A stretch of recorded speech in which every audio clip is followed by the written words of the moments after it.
আসসালামু আলাইকুম, সবাই কেমন আছেন? আলহামদুলিল্লাহ, আমি ভালো আছি আপনাদের দোয়া।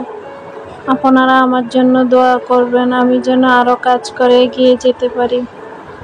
আর আমার এই কাজগুলো যদি আপনাদের কাছে ভালো লাগে, অবশ্যই আমার পেজটি ফলো দিয়ে এবং একটি লাইক দিয়ে আমার পেজের সাথে থাকবেন। আর আমার ভিডিওগুলো অবশ্যই পুরো ভিডিওটি না টেনে দেখে নেবেন। আপনাদের কাছে আমার একান্ত অনুরোধ রইল, আপনারা আমাকে ভালোবেসে যেভাবে সাপোর্ট করেন সেভাবে আমার ভিডিওগুলো অবশ্যই না টেনে দেখবেন। আর আজকে আপনাদের সাথে শেয়ার করবে এই গরমের ডেজার্ট হিসাবে অনেক মজার এবং খুবই সুস্বাদু একটা কেকের রেসিপি, যেটা খুবই ডিমান্ডেড এখন এই গরমের জন্য। ডেজার্ট হিসাবে ঠান্ডা ঠান্ডা এই ডেজার্ট হিসাবে রসমালাই কেকটা অনেক মজার।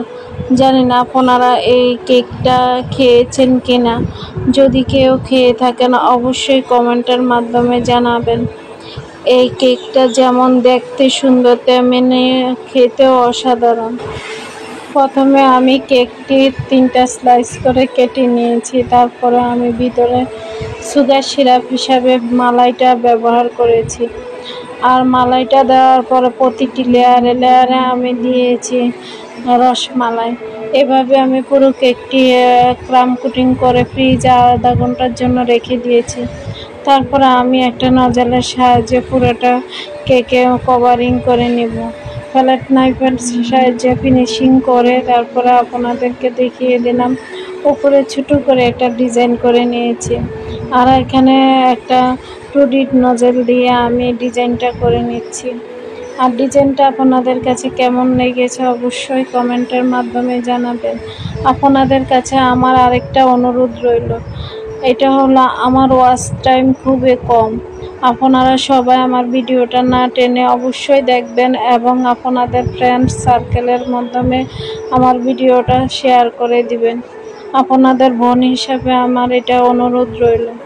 যাই হোক, আমার কাজগুলো যদি আপনাদের ভালো লাগে অবশ্যই আপনারা শেয়ার করে আমার ওয়াচ টাইমটা পূরণ করার জন্য আমাকে সহযোগিতা করবেন। এভাবে আমি পুরো কেকটি করে নিলাম। আর উপরে দিয়ে দিলাম আমি এখানে রসমালাইয়ের সাথে সাথে এখানে বিভিন্ন রকমের বাদাম দিয়ে দিয়েছি। এই কেকটার বিশেষত্ব হলো বাদাম দেওয়াতে আরও এটা খেতে যেমন মজা, তেমন বাদামটা প্রতি কামড়ের সাথে পড়লে আরও মজা লাগে, টেস্টি লাগে। এভাবে শেষ করে ফেললাম আমার কেকের ডেকোরেশন।